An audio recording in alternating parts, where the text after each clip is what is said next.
Naging patok sa downtown Toronto ang Barkada Summer Market, ang one-day-only event. Tampok ang 30 Filipino at Asian-owned small businesses. Narito ang report ni Teresa Redula. Kakabukas pa lamang ng Barkada Summer Market sa downtown Toronto tanghali nitong araw ng linggo. Marami na raw ang agad na tumangkilik sa kanilang mga produkto. Naging busy first thing nung nag-open, madaming estudyante na nag-join to try out our empanadas tsaka yung mga matcha drinks. Isa ang Abs Yummy Empanadas sa mahigit 30 negosyo na nakilahok sa Barkada Market. Dala ang kanilang twist sa paboritong Pinoy empanada. Ito yung ube empanada namin, and inside there's ube cheese. Masarap siya, and no one has ever done this, so tinry namin i-implement ang ube because a lot of people are asking for ube. Nakilahok din ang Tabi Merienda.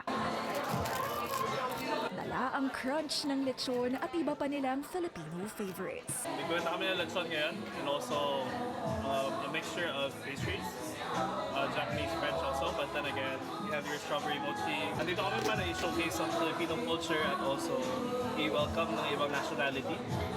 May kwenta kami para ipakita rin namin at ipatikim sa iba't ibang lahi. Para rin bigyan awareness para sa ibang tao. Ang one-day market, sulit daw para sa ilang bumisita, tulad ni Sofia at Valentina mula Mexico. Questions about matcha. And I think this place is pretty nice. Yes, it has a lot of pretty things. 3 taon na raw mula nang simula ng Barkada Market ang mga ganitong event, na nagbukas lamang ng 6 na oras ngayong araw ng linggo. Anila, mahalaga na ibida ang mga lokal na Filipino at Asian-owned small businesses. We think it's important for us to showcase the Filipino environment because Toronto is so multicultural. So we know a lot of people like to come down and to support and to kind of explore and discover new things about the culture. We have vendors that do their own photo booths. So we have Nicole Lazaro's photos. We have Abs Yummy's empanadas. We do matchas and empanadas.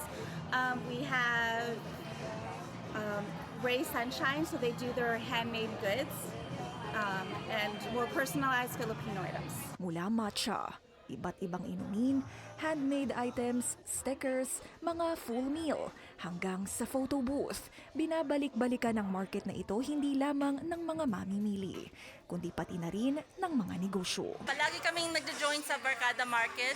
Maganda silang organizer and very friendly. Importante na i-celebrate yung culture ng Pilipinas, and nag-enjoy kami to